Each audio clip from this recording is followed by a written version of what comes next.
talon! Una ulo! Uy, bagsak! Nagdagdag pala tayo ng mga fund, pero bago yan, first time natin sumahod kay Meta, di ko akalain na nag-aabang din pala yung ating mga followers, kumapit pa sa resibo. Uy, wala nang laman yan. Anyways, dahil nga sumahod tayo, syempre kakain tayo ng trabaho. Samahan nyo muna ako, maglilipat tayo dito ng mga kahoy, dadandanin lang natin to, paunti-unti, hanggang sa maubusan tayo ng hininga. Hindi, ang dami pala na ito, napasubo yata tayo ah. Madali lang naman to kung may nagmamalang sana. Charit lang.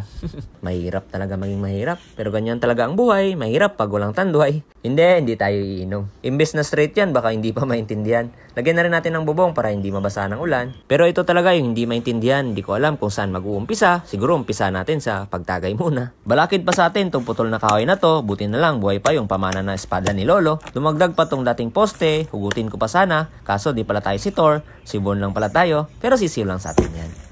Yun na yun. Yabang. Wala kasi tayong maso, mag-uubusan talaga tayo ng lakas dito. Dito rin talaga tayo nahirapan, pero kailangan natin sipagan. Paano na lang yung tatlong asawa natin, tatlong anak natin. Hindi, linawin lang natin. Wala tayong anak, wala din tayong asawa. Boyfriend meron.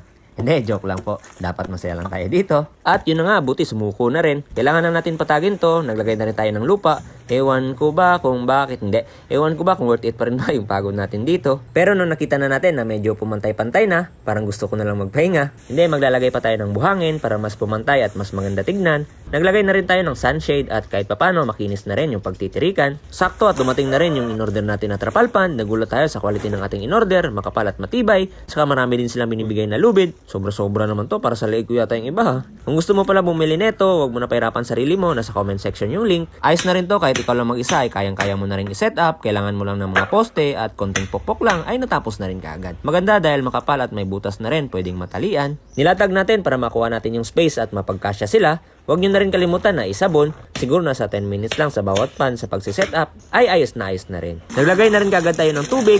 Ang lamig, sarap maligo. Dahil nga baliw tayo, sinubukan natin at nang malaman natin kung matibay ba yung pan na ginawa natin. So far ay ayos naman. Hindi naman nasira, yung gumawa lang talaga yung may sira. Ayos din pala to, pwedeng gawing swimming pond.